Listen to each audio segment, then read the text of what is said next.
There is one thing you can't afford to miss when planning for 2024. So let's talk about it. So the one thing I believe is overlooked and undervalued when planning for your next fiscal year or your next calendar year in business is really taking a look at what products and services worked and what didn't, or what products and services cost you a lot of money and which ones have a huge profit. uh, I can't even think of the word right now, but there's a ratio of profit versus the expenses or the cost to make the product or to offer the service.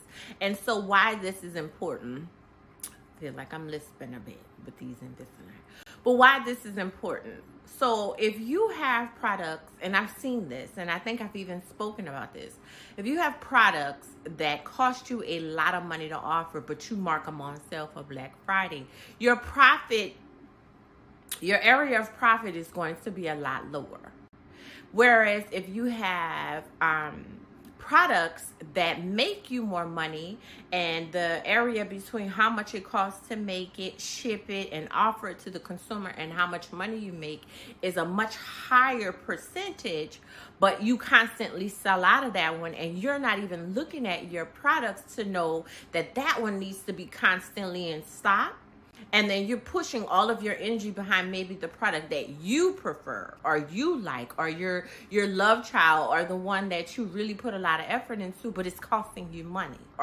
You can reduce a lot of waste, a lot of unnecessary revenue that you're spending on trying to push this product that's costing you money, and putting more resources behind the one that the consumer wants. The only way you're going to know to do that is if you are looking at your products and your services, and forgive the I'm really thinking about this. If the only way for you to know that they are costing you money and you are like really washing your money down the drain is if you analyze your products and services before you get to the year and think about your product and service offerings. And the same thing with your services. I had to do this analysis before, where I was doing a lot of things. I was always busy, always on the move. You saw me everywhere. And it was very good for marketing, because people were like, oh my God, there she is again. I wasn't making very much money because I was doing a lot of stuff that wasn't paying me. I was doing a lot of stuff that I was getting paid for, but the amount of time and resources that it required, it did not balance out.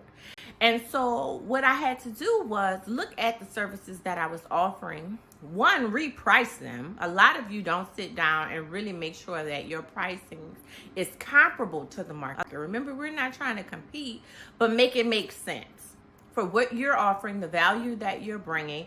And I'll talk about that. I think I'll talk about that on the next one. How to really sit down and look at your pricing. But making sure your pricing fits, and making sure you're not doing a bunch of stuff that you don't even want to do, and that's not even making you money. So I really narrowed down the services that I was offering. And if you know anything about business, you should do that anyway. And then started offering services that I was better at, that people asked for more, but changed the pricing model for those. And it made more sense for my business. Way more sense for my business. And really cut out a lot of stuff that might have been cool, but really wasn't me. I used to do a lot more pop-ups and table sits, which I do them every now and then now, but they are very costly as far as time and preparation. So if you're going somewhere, you might make, let's say you make $1,000, and that's a really nice profit margin, right? Profit margin. I've been looking for that word since we started talking. Profit margin, right? But let's say you have to pay people to help you. You have to lug the stuff up. You might sit there for 10 hours. You have to pay to get there. You have to deduct the price of the products that you may have been offering. You have to buy food. It just kind of shrinks away. And the $1,000 came later. I used to sit at tables all day and make $300.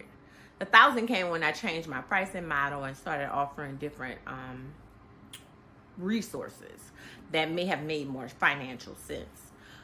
So when moving into the next calendar year, your next fiscal year, for us 2024, or your current, you see this and it's 2024, think about, and it's not too late if it's January or February. Go look at your products and services, what you're offering, what makes financial sense. And not only what makes financial sense, but what is the consumer buying? And the consumer may not be buying it because you're not pushing it and it makes financial sense. So really sit down with your products and services so you can make more money from the operational standpoint inside of your business. I'll talk to you next time.